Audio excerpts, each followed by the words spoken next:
Okay, so you want to get more out of life. Who Yeah. doesn't? Right. And this article you sent over, this Munger Operating System, it's like a roadmap for exactly that.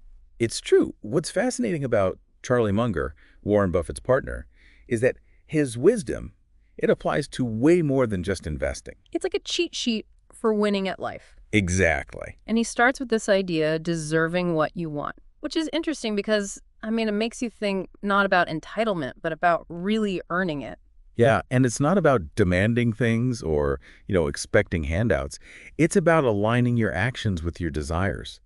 Munger really believed that to achieve anything worthwhile, you have to become the kind of person who deserves it. Makes sense. And that's where trust comes in. Okay, so how so? Well, Munger was adamant that earning trust and admiration, that was far more valuable than like chasing quick wins or focusing all your energy on just financial gain. He was playing the long game. Always playing the long game. Exactly. Building those genuine connections, making a real difference in the world. When you focus on providing value, the rewards, they tend to follow. Like they say, help enough people get what they want and you'll get what you want. Precisely. But then Munger, he takes it a step further with this idea of admiration-based love.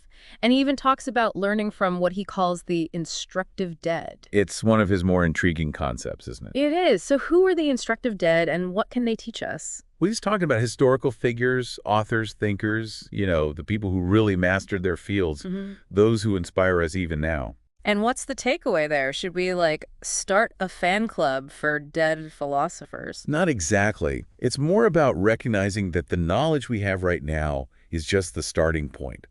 Munger, he was all about lifelong learning, always seeking out wisdom from those who came before us, those who really excelled in their fields. And that really resonates with your learner profile, always digging deeper, expanding your horizons. That's true. I love connecting those dots, finding those hidden patterns. And that brings us to another one of Munger's key principles, multidisciplinary thinking. I've heard him talk about that, not putting all your eggs in one basket, right? Exactly. He wasn't content just staying in one lane. Munger connected the dots between history, psychology, business, you name it. He was interested. So it's like if you're interested in history and psychology, don't just study them separately. Try to find the connections between them. Precisely. He believed that by combining insights from different fields, you could gain a much richer, more nuanced understanding of the world. You mentioned being interested in efficient learning. Well, this is it. Instead of just acquiring knowledge in isolation, you start seeing the bigger picture. You start having those aha moments where things just click. It's like having a superpower, seeing the matrix code. In a way, yes. Yeah. You start to see the patterns and connections that someone focused on just one field might miss. But it's not just about memorizing a bunch of facts and figures, right? Right, it's not about memorization. Munger stressed the importance of internalizing those mental models, really making them second nature, so you use them without even thinking about it. Like reflexes. Exactly. It's about turning knowledge into wisdom. It's like you're training your brain to see the world through multiple lenses. And one of those lenses, one that Munger really emphasized, was this idea of inversion. Have you heard of this? Absolutely. Inversion, it's a powerful mental model. Instead of just thinking about how to achieve something, how to, reach a goal, he'd flip the script. Okay, so what do you mean flip the script? Give me an example. So let's say you want to help India, right? A worthy goal. But instead of just focusing on solutions, Munger would ask, what could we do that would really harm India? Interesting. So it's like figure out what not to do first. Exactly.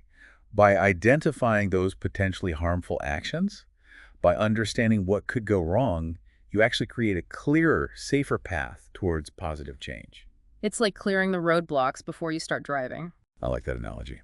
And it highlights something else that Munger considered absolutely crucial for success: reliability. He was a big believer in being reliable. He really was. He didn't see it as just a nice-to-have quality. For him, it was non-negotiable. He was famous for saying, if you're not reliable, nothing else matters. And he lived by that. Munger believed that reliability was the foundation of trust. And trust, that's crucial in every aspect of life, wouldn't you say? 100%. It makes me think, would you rather work with someone who's brilliant but flaky or someone who's competent and always follows through? It's a no-brainer. I'd take dependability over flashiness any day. Me too. And this all ties back to Munger's idea of a seamless web of trust. He believed that by cultivating reliability in ourselves and seeking it out in others, we create a more trustworthy and ultimately a more successful world. But it's easy to overlook those simple virtues, isn't it? It is. We get caught up in chasing the next big thing, trying to be the smartest person in the room, and we forget that sometimes those fundamental qualities, those are the things that really matter. Absolutely.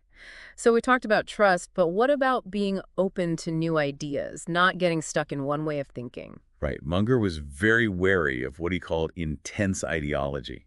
He actually compared it to Scandinavian canoeists navigating deadly whirlpools. Okay, now I have to hear this one. The Scandinavian canoeists and whirlpools. What's the connection? Well, he's basically saying that clinging too tightly to any one ideology without being open to other perspectives, it can be incredibly dangerous.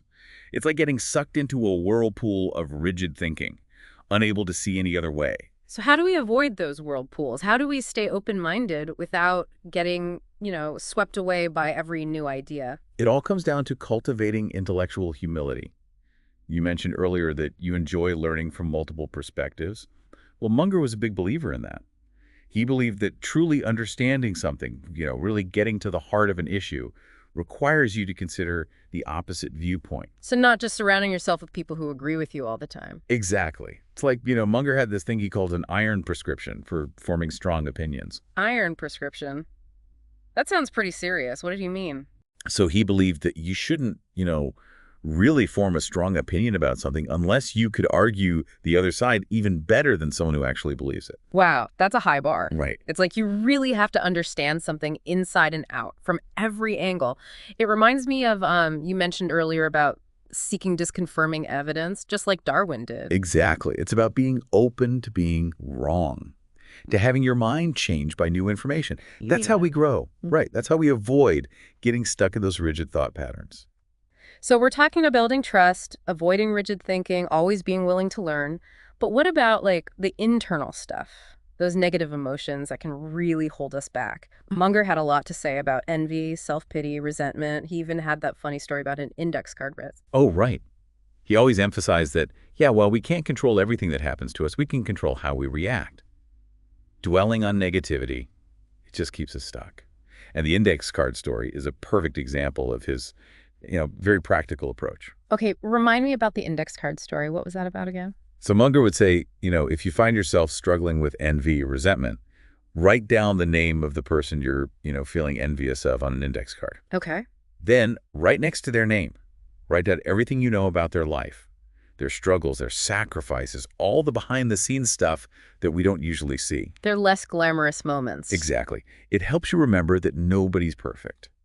Everyone faces challenges, even those people who seem to have it all together. It shifts your perspective. It's exactly. From a place of negativity to a place of understanding and maybe even empathy. And Munger, he would say that understanding human behavior, our tendencies, our biases, is really crucial, right, for success in any field. Absolutely.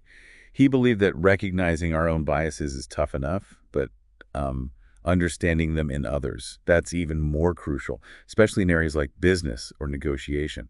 You mentioned a story earlier about the Salomon CEO, the one who really missed a key opportunity because he didn't quite grasp this concept. What was that about again? Oh, right. So this CEO, he was trying to change the company culture, discourage certain behaviors. Yeah. But instead of appealing to people's self-interest, showing how this change would actually benefit them directly, he focused on the moral argument, which, is fine. But It didn't quite resonate. right.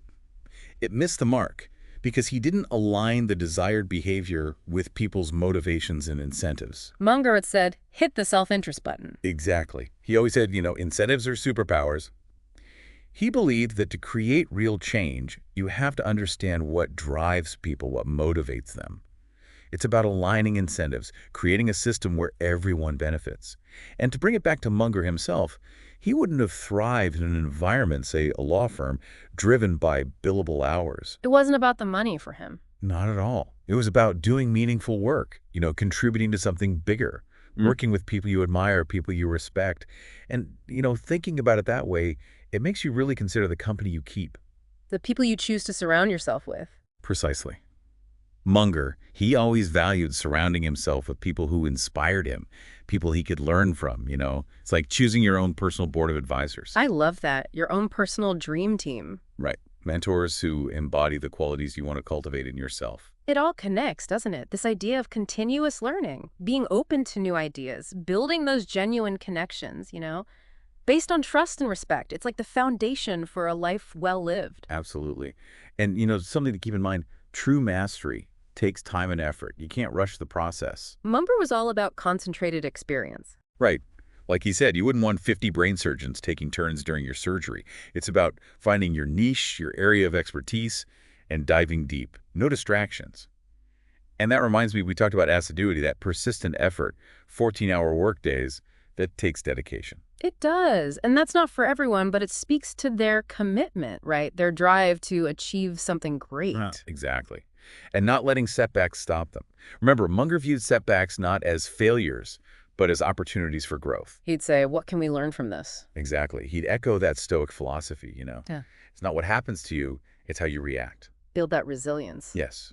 Learn from those challenges, come back stronger. And it all comes back to that image of a seamless web of deserved trust, building it in ourselves, inspiring it in others. It's a powerful vision, isn't it? Yeah. A more trustworthy world, a more successful world. It starts with each of us. Absolutely. So as you go about your day, think about those small steps you can take. How can you weave those threads of trust, those moments of learning, into your own interactions? Munger also talked about avoiding those 47-page contracts. Maybe we should all ask ourselves, what are some of the contracts we unknowingly agree to in our lives? Yeah. Those hidden complexities. Are there any we need to reevaluate?